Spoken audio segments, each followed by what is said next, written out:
Happy Valentine day কিংবা শুভ 14ই ফেব্রুয়ারি ভালোবাসা দিবস।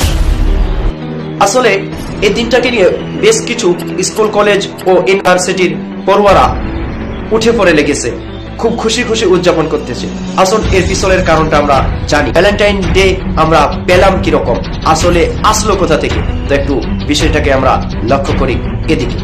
উইকিপিডিয়া অনুযায়ী সেন্ট ভ্যালেন্টাইন ছিলেন 3য় শতাব্দীর একজন রোমান সাধু। পশ্চিমা খ্রিস্টধর্মে 14 ফেব্রুয়ারি এবং ইস্টার্ন অর্থোডক্সিতে 6 জুলাই স্মরণ করা হয়। উচ্চ মধ্যযুগ থেকে তার সাধু দিবসটি দরবারি প্রেমের ঐতিহ্যের সাথে জড়িত। এছাড়াও তিনি টার্নি, মৃগীরোগ এবং মৌমাছি পালনকারীদের একজন পৃষ্ঠপোষক সাধু। বিষয়টা হলো এরকম, আজ থেকে বেশ হাজার বছর আগে একজন মহাপুরুষ জন্ম নেয় যার নাম ভ্যালেন্টাইন ছিল। ভ্যালেন্টাইন বলে বেড়াতো, এই যে আমরা অবৈধ সম্পর্ক রাখি, আমরা সম্পর্ক গড়ি আর তাদের সাথে সমস্ত কাজ করে থাকি, অথচ আমাদের বিয়ে হয় না।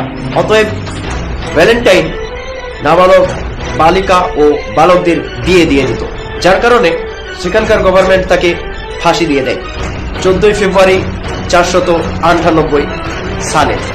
এনার ফাঁসি হওয়ার পর এর কথা শুনে যে সমস্ত বালক বালিকারা বিয়ে করেছিল তারা হ্যাপি ভ্যালেন্টাইন ডে মানাবার শুরু করলো।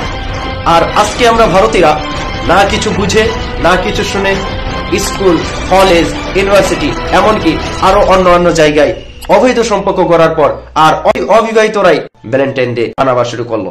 আসলে বিষয়টা এরকম ছিল না, বিষয়টা ছিল তারা মানাইছিল যারা ভ্যালেন্টাইনের কথা শোনার পর বিয়ে করেছিল, আর অথচ আজকে আমরা অবিবাহিত আর ভ্যালেন্টাইন ডে মানাবার শুরু করে দিয়েছি।